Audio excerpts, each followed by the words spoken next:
రాయచోటి పురపాలకను అభివృద్ది బాటలో నడిపిస్తారని మంత్రి మండిపల్లి రాంప్రసాద్ రెడ్డి పేర్కొన్నారు. రాయచోటి పట్టణంలో 1,50,00,000 నిధులతో పలు ప్రాంతాలలో సిమెంట్ రోడ్లు నిర్మాణానికి భూమి పూజ చేశారు. అలాగే పాత మున్సిపల్ కార్యాలయం వీధిలో తాగునీటి పైప్ లైన్లు ఏర్పాటుకు మంత్రి శంకుస్థాపన చేశారు. కూటమి ప్రభుత్వం అధికారంలోకి వచ్చినప్పటి నుంచి తాగునీరు రహదారుల అభివృద్దికి ప్రత్యేక చర్యలు తీసుకుంటుందని మంత్రి అన్నారు. రాయచోటి పురపాలకలో అభివృద్ది పనులు చేపట్టి ఆదర్శంగా తీర్చిదిద్దుతామని ఆయన పేర్కొన్నారు. ప్రతి ఇంటికి తాగునీటి కుళాయి, ప్రతి వీధికి సిమెంట్ రోడ్ల నిర్మాణం, విద్యుత్ ఆన్లైన్లో ఏర్పాటు, మౌలిక సదుపాయాలు కల్పించి పట్టణ అభివృద్ధి చెందేందుకు చర్యలు తీసుకుంటామని ఆయన పేర్కొన్నారు.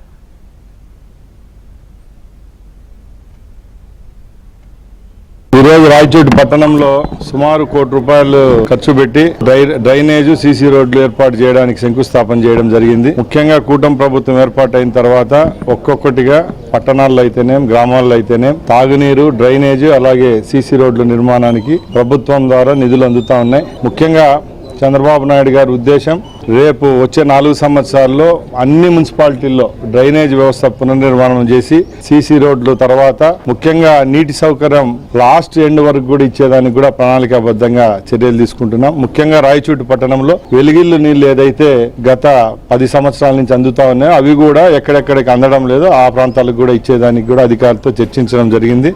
ముఖ్యంగా మున్సిపాలిటీని అటు పక్కన పెడితే 6 మండలాలకు సంబంధించిన నీటి సౌకర్యం కొరకు జల్ జీవన్ మిషన్ కింద సుమారు 2,600 కోట్లతో ఈ వెస్టర్న్ చిత్తూరు జిల్లా ఏదైతే ఉంటుందో మన పీలేరు, రాయచోటి, తమ్మలపల్లి అలాగే మదనపల్లి నియోజకవర్గాలకు టెండర్ అయ్యింది. తప్పకుండా వచ్చే 2 సంవత్సరాల్లోనే రాయచోటి 6 మండలాలకు అలాగే వీరపల్లి, సుండుపల్లి మండలానికి కూడా వెలుగుని నీళ్ళు ఇచ్చేదానికి ప్రతిపాదనలు అయిపోయినాయి. కూడా అతి త్వరలోనే వర్క్లు కూడా స్టార్ట్ చేయడం జరుగుతుంది. ముఖ్యంగా మున్సిపాలిటీ పరిధిలో ఏవైతే రోడ్లు గత ప్రభుత్వంలో నిలిచిపోయాయో అవన్నీ ఇప్పుడు ప్రణాళికాబద్ధంగా స్టార్ట్ చేసేదానికి కూడా ఎస్టిమేట్లు పంపించడం జరిగింది. ముఖ్యంగా మున్సిపాలిటీ పరిధిలో అన్ని రోడ్లను వచ్చే 2 సంవత్సరాల్లో ఏర్పాటు చేస్తారు.